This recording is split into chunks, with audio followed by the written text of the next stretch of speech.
Regarde bien autour de toi. Tu connais au moins une personne, si ce n'est plusieurs, qui sont dans un travail, qui sont depuis bien de temps, qui ne sont pas du tout épanouis, qui ne sont pas du tout heureux. Et quand tu vous parles de son travail, ce n'est que du côté relou, c'est chiant, j'aime pas, qui va tous les matins avec la boule au ventre, mais qui ne fait rien pour que ça change. On en a tous au moins un autour de nous comme ça. Attention, ne bouge pas surtout. Regarde, d'abord.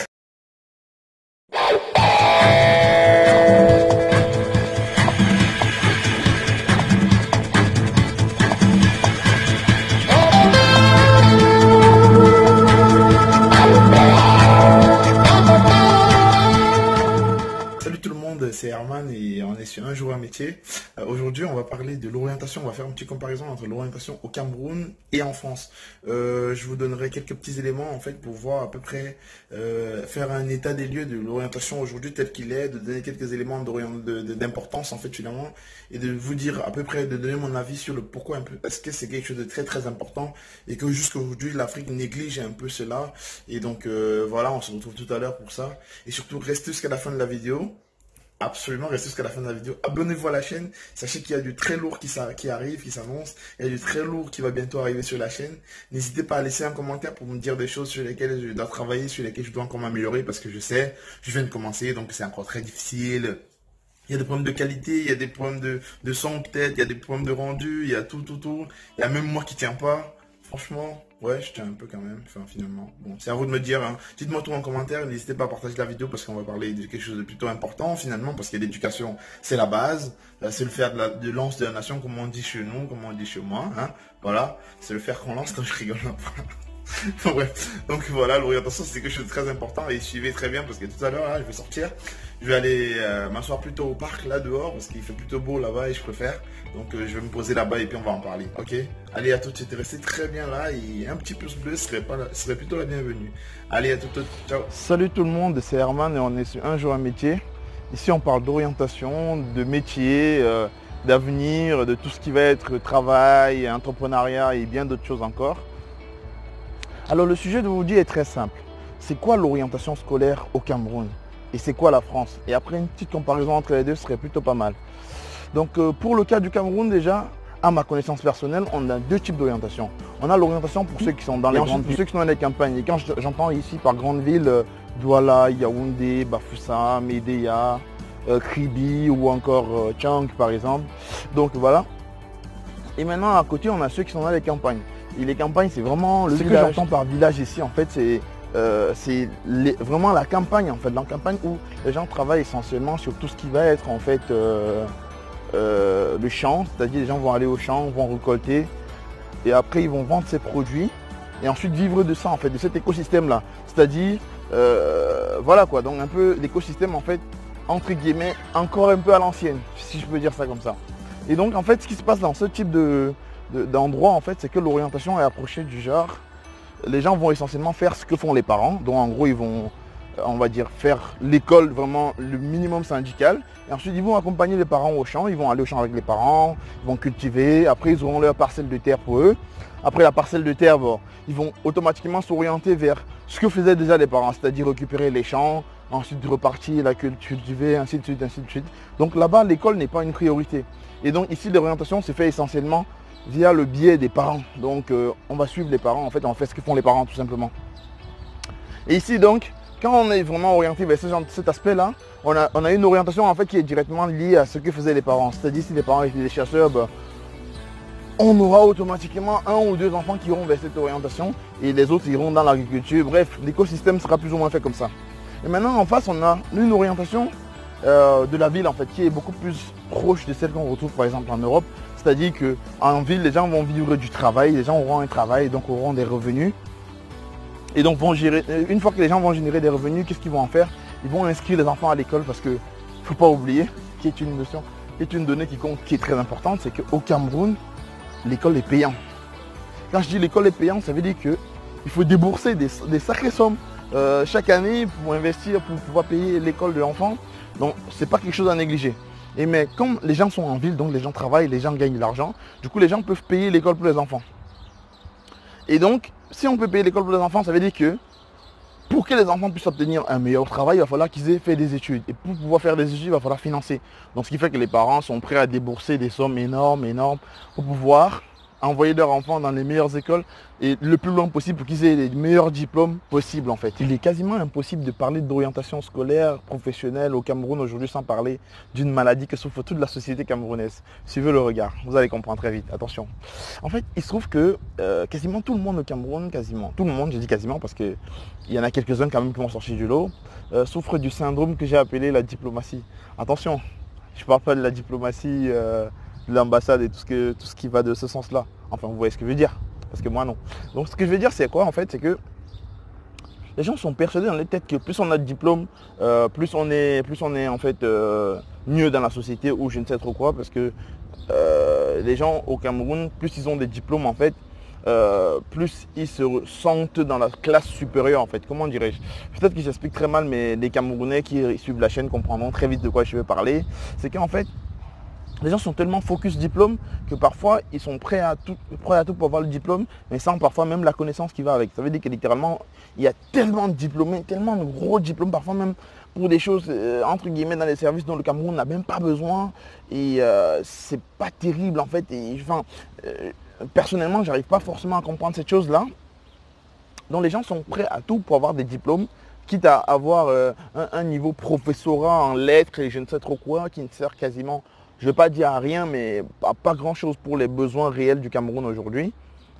Donc les gens sont prêts à avoir ce diplôme-là uniquement. Tant qu'ils ont le diplôme, comme ça on va les appeler professeurs, comme s'ils auront le titre, ils auront entre guillemets le semblant de classe sociale qui va avec, parce que au Cameroun, plus tu as étudié, plus tu es respecté. Et les gens aiment bien être dans le paraître, donc les gens aiment bien qu'on les appelle professeurs, qu'on dise oh le docteur ci, docteur ça et je ne sais trop quoi. Enfin, vous voyez ce genre de titre quoi. Et je pense que les Camerounais me comprendront. Et excusez-moi pour la tautologie, hein, il faut dire que j'apprends encore et je travaille tous les jours pour toujours m'améliorer. Donc c'est un peu ça le syndrome. Et malheureusement, c'est une réalité, on n'y peut pas grand chose aujourd'hui.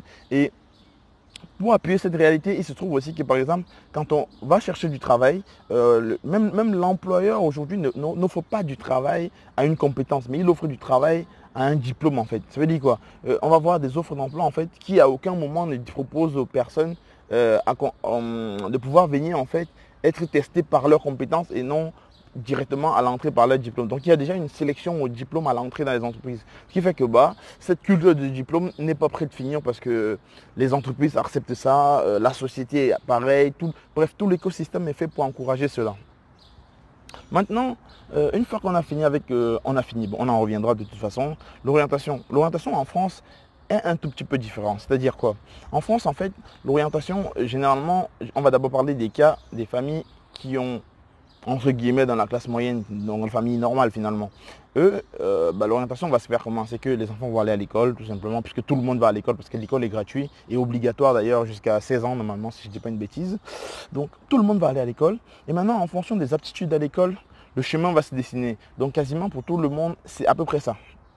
Maintenant, pour les familles un peu au-dessus, ce qui va se passer, c'est qu'ils vont aller à l'école. Non seulement ils vont aller à l'école, mais en plus, ils vont suivre également le chemin des parents. C'est-à-dire, si le papa est chef d'entreprise et tout, le papa va de temps en temps l'amener, lui montrer un peu comment ça fonctionne, l'orienter en fait. Ce qui fait que généralement, quand on est fils ou fille de famille un tout petit peu aisée, l'orientation aura tendance en fait à s'aligner à la situation du papa ou de la maman et en fonction, voilà. Donc, il y a un peu ce cas de figure là à prendre en compte. Donc, ce qui fait qu'en France, on va voir que les gens, par exemple, les enfants des chefs d'entreprise, dès leurs 18 ans et tout, le papa commence vraiment à les intégrer dans l'entreprise. Parfois, les fait faire des tours à différents services pour leur faire comprendre comment ça fonctionne. Et généralement, quand ce schéma commence à se dessiner, on connaît déjà la finalité. Hein, on connaît déjà la finalité. C'est aussi pour ça qu'on voit les entreprises en Europe, en fait, qui vont de père en fils, de génération en génération, où on va entendre des chefs d'entreprise dire je suis la 4e ou la 5e génération de cette entreprise. Donc ça veut dire que vraiment on travaille vraiment sur la conservation familiale des valeurs. On va vraiment travailler sur ça, c'est de conservation de richesse et de valeurs bien sûr. Maintenant, si on veut essayer de faire une comparaison derrière, essayer de faire une comparaison, on voit qu'ici on est dans deux cas de figure totalement distincts. Maintenant que j'ai fini d'essayer, entre guillemets, de définir, parce que ma définition est la mienne, la vôtre, je l'attends en commentaire, parce que je sais très certainement que je ne donne que, entre guillemets, un constat et un point de vue plus ou moins qui est le mien. Donc j'attends le vôtre en commentaire. Donc dites-moi tout en commentaire si vous en pensez. Si j'ai dit des conneries, dites-le moi en commentaire. Si j'ai dit des trucs qui ne tiennent pas la route ou si vous êtes d'accord, dites-moi tout en commentaire. J'attends des commentaires, des pouces bleus si vous êtes totalement d'accord. Et tout le reste, j'attends des commentaires. Voilà. Maintenant, essayons un peu de comparer les deux systèmes. C'est-à-dire, par exemple, déjà on va commencer par des points de similitude. En France aussi, il y a un tout petit peu quand même ce culte de diplôme. C'est-à-dire qu'il y a énormément de postes à pouvoir qui sont ouverts directement à des niveaux de qualification. C'est-à-dire, on ne peut pas savoir en fait si vous avez déjà travaillé dans ça ou pas aussi. On commence d'abord par dire niveau bac plus 2 ou bac plus 3. Ensuite, on demande de l'expérience. Or, par exemple, je pourrais comparer aux États-Unis où je pense que tout le monde a dû voir l'offre d'emploi que Elon Musk a fait en disant qu'il cherchait quelqu'un pour travailler sur l'Hyperloop, si je ne dis pas une bêtise. J'espère que je vais retrouver le documentaire et je vous mettrai là si je ne le retrouve pas. Enfin, si vous ne voyez pas, c'est que je n'ai pas retrouvé. Mais en tout cas, il est paru sur Twitter où il cherchait quelqu'un et il avait bien précisé, il s'en fichait totalement du diplôme. Donc ça veut dire que là, on se retrouve totalement face à un cas de figure où aux États-Unis, en fait, littéralement, les gens ils sont pas dans cette bulle en fait de diplôme, ils ne sont pas dans cette bulle estudiantine. Eux, ce qu'ils veulent, c'est pouvoir rentabiliser la personne, tout simplement. Si vous êtes capable de faire le travail pour lequel il va vous payer, alors vous êtes capable de lui faire gagner de l'argent. Ils vous embauchent. Le reste, on verra après. Donc ça les intéresse pas. Et ils veulent pas forcément se figer sur le diplôme. Non, c'est pas un peu. Donc déjà, il y a ce point de similitude entre la France et le Cameroun, c'est que on est orienté diplôme. On veut dire, on veut un travail qui correspond à une qualification au niveau bac plus 2. Si tu n'as pas un bac plus 2, le débat, c'est à revoir. Voilà, tout simplement. Maintenant, il y a un deuxième truc, c'est que la France, contrairement au Cameroun, a compris la réalité et l'importance en fait de tout ce qui va être orientation scolaire. C'est-à-dire, si aujourd'hui on constate par exemple qu'il y a des gens qui sont très malheureux dans leur travail, qui ne sont pas bien orientés, à qui ça ne plaît pas, c'est juste les gens en fait qui n'ont pas pris la peine de se positionner, d'aller vers des services qui sont là dédiés à l'orientation, c'est-à-dire qui va être des conseils en évolution professionnelle, qui va être le pôle emploi, qui va être la mission locale, qui va être les assistants sociaux. Donc, tous ces organismes-là sont mis en place justement pour accompagner les gens dans tout ce qui va être orientation, pour aider les gens à trouver ce pourquoi ils sont faits, pour aider les gens à mieux s'épanouir finalement dans le milieu professionnel et bien sûr scolaire également. Or, au Cameroun aujourd'hui, ce genre de structure n'existe pas encore à ma connaissance, bien sûr. Peut-être qu'il y en a d'autres qui ne sont pas encore assez développés pour que je les connaisse. C'est possible qu'il en existe, mais je n'en connais pas jusqu'au jour d'aujourd'hui. Et pourtant, ce sont des structures qui sont très très très importantes, qui ici, on voit bien qu'ils commencent le plus tôt possible. On va voir, dès l'école primaire, on a déjà des assistants sociaux qui vont ici intervenir, en fait, aider l'enfant à se développer, qui vont aider l'enfant à comprendre des choses, qui vont aider l'enfant à l'accompagner dans son dessin de parcours. On va déjà faire des visites d'entreprise dès l'enfance. Vraiment, j'ai une connaissance à moi que l'enfant était en CE1, si je ne dis pas une bêtise, ils avaient déjà des visites en entreprise. Donc ça veut dire en fait, on commence dès petit à les faire découvrir des choses, à les faire comprendre la notion de ce métier qui est totalement inexistante dans l'esprit des enfants en France, contrairement au Cameroun par exemple, où quand où on va travailler par exemple chez les éboueurs, comme j'aime bien l'exemple, c'est pas un métier, j'ai aucun souci contre eux, hein, j'ai vraiment aucun souci, mais j'aime bien prendre cet exemple parce que c'est le sous-métier par excellence dans le cerveau de ceux qui n'ont rien compris, entre guillemets. Donc, au Cameroun, quand on fait ce genre de métier-là, socialement, on n'est pas très bien apprécié, on n'est pas très bien vu parce qu'on dit, lui, bof, son avis compte pas. C'est sûr, son avis compte pas parce que lui, s'il fait ça, c'est parce qu'il n'a aucune intelligence. Donc, automatiquement, on va classer quelqu'un juste parce qu'on l'a vu faire un truc ou faire un truc. On va le classer pour ça. Donc, voilà. Il y a cet aspect-là où je déplore un peu finalement parce que ce n'est pas encore le cas au Cameroun.